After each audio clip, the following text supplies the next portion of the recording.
يعني ايه، بعتذر على صوتي لان واخد دور برد عامل معايا الدنيئه. المهم ايه، كل اللي هنحتاجه ايه، 4 ليمونات. البرد عامل زي البشر، ما يحبش حد يقدره. يعني جبت له علاج بتحس ان هو بيشبط فيك، شغال مع الصيدلي تقريبا. جبت بتاع الجنزبيل ده من عند الراجل بتاع الفاكهه. المهم ناخد قطع الجنزبيل، تعالوا بقى نقطعهم. واهم حاجه وانت بتقطعهم بشيل الحاجات ديت عشان ما يمررش اكتر ما هو مر. المهم بقى ايه، الواحد عرف زمان ليه ما كناش بنسمع عن حاجه اسمها برد قبل اختراع بقى الادويه والافشخانات دي.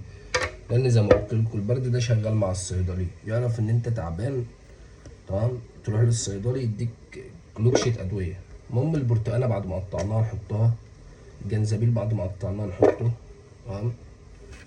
عندك كمان ايه، ليمون، برتقالنا، ليموناتنا، ليمونتنا، بس.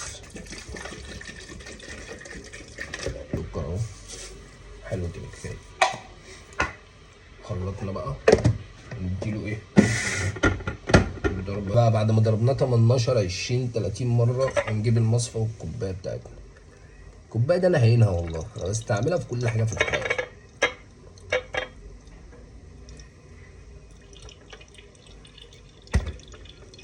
ده انا كده هقعد شهر.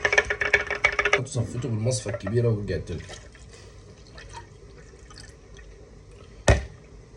بسم الله الرحمن الرحيم.